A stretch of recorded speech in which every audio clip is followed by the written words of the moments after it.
Donc je vous montre rapidement et puis vous testez après. Je vais ici dans Illustrator faire un nouveau document. Commande R, je mets le repère. Et donc là, ils sont déverrouillés, j'arrive à le bouger, parfait. Je vais rapidement aller dans la palette des calques, verrouiller ce calque et en créer un nouveau sur lequel je vais faire un profil. Donc ça va être la même chose qu'avant, sauf que ça va quand même être différent. Alors, je prends la plume, clic, shift clic, clic, clic, clic. Vous voyez, j'ai pas mis de tangente. Tiens, je vais en mettre là. Avec la touche commande, je peux aller modifier éventuellement.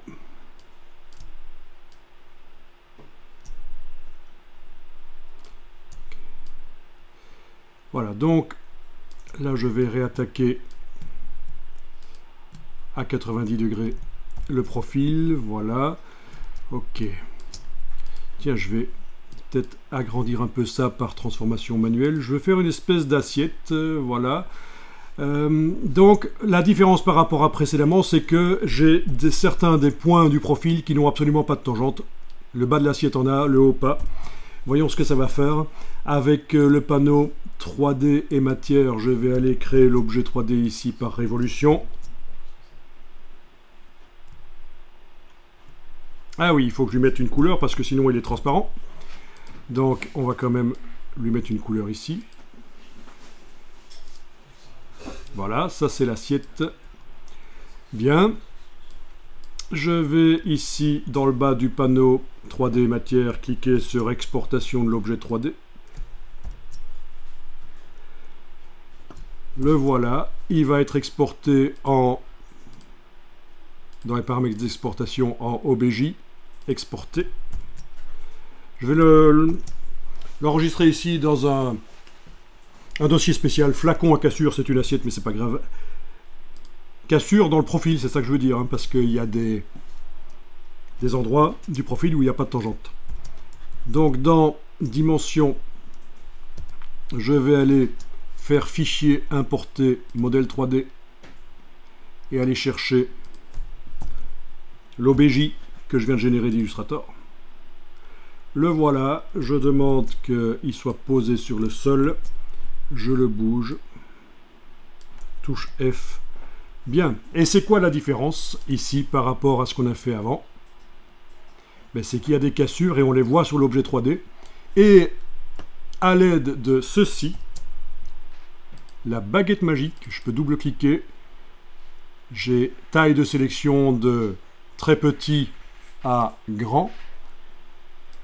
Voyons ce qui se passe quand je choisis très petit. Pour la baguette magique, c'est une sélection de facettes d'objets en fait. Hein. Voilà. Je clique, ça n'a pas l'air de marcher, mais je vais augmenter la taille de la sélection en petit. Voilà. Là, on arrive à éventuellement, en principe, on devrait arriver à sélectionner que le bord, et ça ne fonctionne pas. Donc, baguette magique, très petit. Ah, il arrive quand même à sélectionner uniquement l'anneau sur le bord de l'assiette sur lequel je vais pouvoir mettre éventuellement une texture spécifique. Voilà. Essayons ça, paillette. Donc j'arrive à mettre une texture sur une partie de l'objet. Maintenant avec la baguette magique je vais sélectionner l'intérieur et je vais lui mettre une autre texture comme... on va essayer de faire un truc pas trop moche, c'est déjà mal barré. Du métal au centre.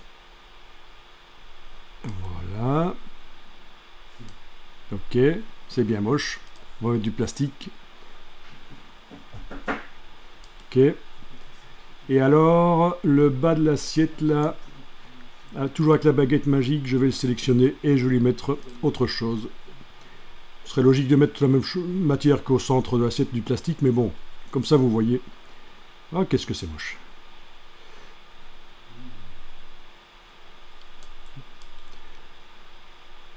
Et les paillettes sont transparentes visiblement. Il y a un effet de transparence qui n'est peut-être pas... Non, c'était juste de la réflexion.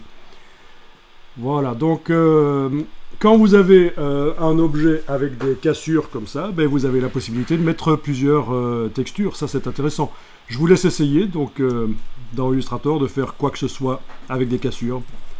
Après, on va voir la même chose, mais sur des objets qui sont fournis par Adobe.